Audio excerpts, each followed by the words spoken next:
कुछ मकामात देखने के लिए नहीं, महसूस करने के लिए होते हैं। ये भी एक ऐसा ही पहाड़ है जो दिल के अंदर उतरता है। यहाँ खामोशी भी एक जुबान बोलती है, बर्फ की चादर में लिपटा, जैसे कुदरत ने खुद को सजा लिया हो। हर झोंका एक लम्स है जो रूह को छू के गुजर जाता है। यहाँ वक्त रुक नहीं जाता, मगर दिल जरूर थम जाता है। पहाड़ की इस बुलंदी पर इंसान खुद को रब के सबसे करीब पाता है। मंजर ऐसे कि आंखें भर आए, दिल कुछ पल के लिए सजदे में झुक जाए। ये सिर्फ सफर नहीं, ये खुद को पाने की एक कोशिश है।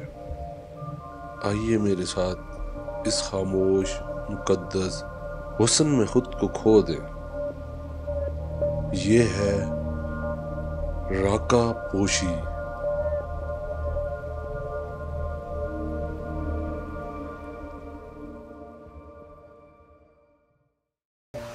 और यहाँ पे हमारे होटल के साथ ही तूत का एक बड़ा जबरदस्त दरख्त लगा हुआ है। इसके ऊपर ब्लैक पके हुए तूत लगे हुए हैं। ये देखें, नजर आ रहे हैं आपको छोटे छोटे। ये मैंने जदून साहब ने पहले से बाल्टी ली हुई है, कहते हैं जाके मैं वहां से तूत लेके आता हूँ। जदून साहब क्यों जी दरख्त पे चढ़ रहे हैं? दरख्त भी देख रहे हैं जरा जदून साहब, ये ना हो कहीं टांगे शांगे ना तोड़वा बैठिएगा। कुछ पाने के लिए जद्दोजहद तो करनी पड़ती है, कुछ खोना पड़ता है, कुछ खोना पड़ता है। खोइएगा नहीं, बस तूत खो के ले आए। ओए हाय, ये तूत किस किस को याद है? बचपन में बड़े लोगों ने खाए हुए होंगे, लेकिन आजकल नापैद हो गए हमारे शहरों से। और ये दरख्त लगा हुआ है और इस व्यू पे जदून भाई ने अपने आप को रिस्क में डाल के दरख्त पे चढ़े हैं और इस दरख्त से मेरे लिए तोड़ के लाए हैं। जदून भाई खा के देखे कैसे है? जी मीठी है, मैंने तो ट्राई ये पकड़े जरा, मैं ट्राई करूं, आप भी ट्राई करें पहले। अब पहले आप बताएं कैसा टेस्ट। यहाँ का तूत भी यार, तूत का साइज तो देखो यार, तूत का साइज चेक करें, कलर चेक करें। It's so juicy. पकड़ते हुए ही टूट रहा है, इतना नरम है माशाल्लाह। ये देखे साइज, देखे साइज, वाह।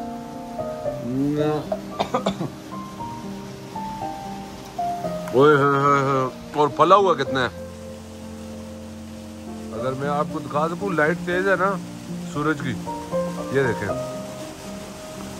ये हमारे शहरों से ये चीजें नापैद हो गई हैं, लेकिन यहाँ पे अभी भी बहुत ज्यादा। ये देखें, ये नजर आ रहा है आपको कैसे फला हुआ? ओहो, क्या बात है। तो मैंने पूछा है कि यार हम तोड़ ले, कहता है यार ये नीचे पड़े रहते हैं, ये कोई भी नहीं उनसा में जितने भी चेरीज वगैरह। सैफी भाई क्या कहते हैं आप, क्या होता है यहाँ पे? रोड के ऊपर साइड्स पे किसी भी गार्डन, किसी भी जगह पे आप चले जाएं, जितना आपने खाना है उतना आप तोड़ सकते हैं, ठीक है। यहाँ पे कोई लोकल आपको कुछ नहीं कहेगा और परमिशन भी ले ले, लेकिन ज़्यादातर जगह पे वो आपको अलाउ वैसे ही कर देते हैं। ये ओपन फॉर ऑल होता है, लेकिन इतना तोड़ना होता है जितना आप बस खा सकें।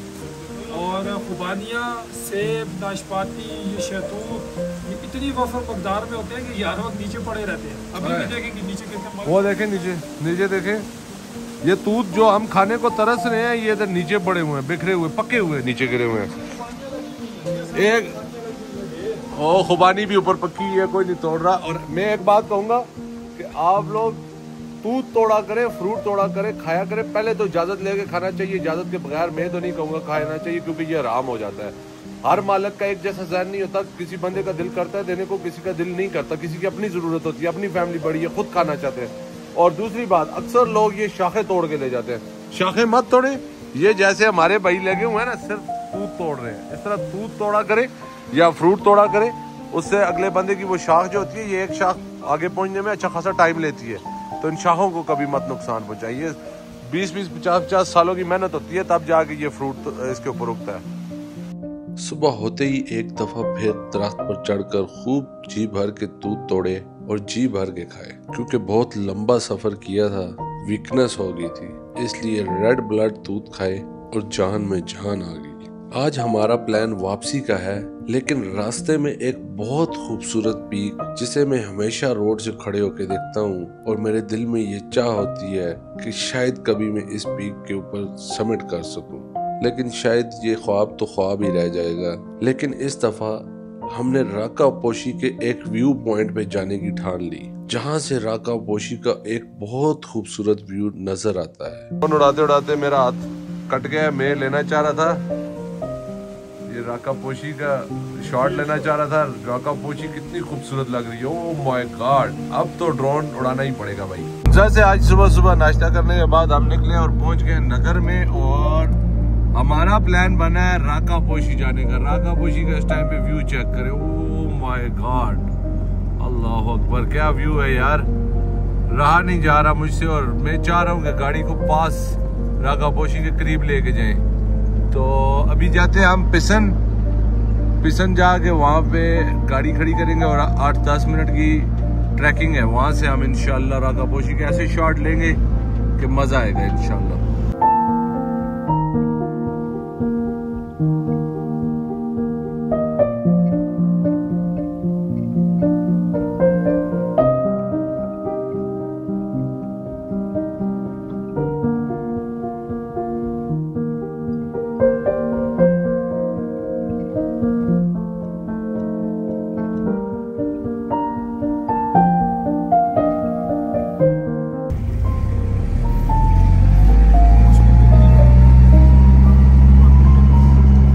पिसन से आपका रास्ता मुड़ता है ओशो ठंग, जो यहाँ का मशहूर और मारूफ रेस्टोरेंट भी है, जहाँ पे हम पहले भी एक दफा गए थे।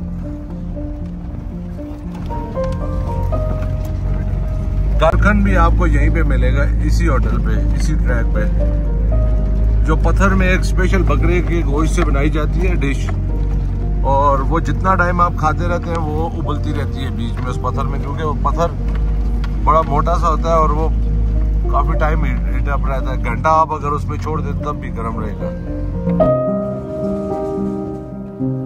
खो का रास्ता इंतहाई खतरनाक था, और कई मौकों पे तो ऐसा लगा कि आज हमने नहीं बचना और गाड़ी सीधी दरिया में जाएगी, क्योंकि खो की तरफ 2 रास्ते जाते थे। लेकिन हम जो नया रास्ता बन रहा था, जो अभी इनकम्प्लीट था, उस खतरनाक रास्ते की तरफ से खो वैली की तरफ चल पड़े। और ये रास्ता लंबा भी बहुत था, और हमें ऊपर पहुंचते कम से कम 4 से 5 घंटे लगे।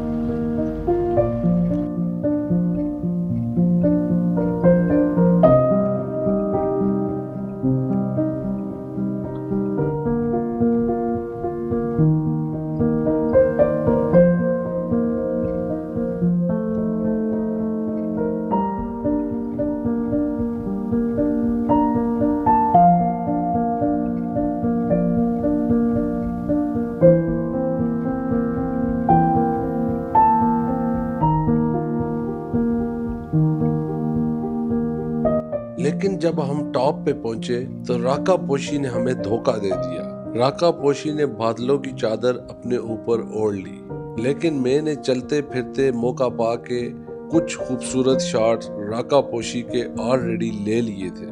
राका पोशी दुनिया की 27वीं सबसे बड़ी पीक है, और पाकिस्तान में ये 12वें नंबर पे आती है, और इसकी हाइट 25,000 फीट से ज्यादा है। राका पोशी को बहुत कम समिट किया गया है, क्योंकि इसके रास्ते बहुत ही डेंजरस हैं। दूसरा, जिन पहाड़ों को ज्यादा ट्राई नहीं किया जाता, उनके रास्तों के बारे में इंफॉर्मेशन भी कम होती है, इसलिए यहाँ पर सिर्फ दिल वाले ही कदम रखते हैं।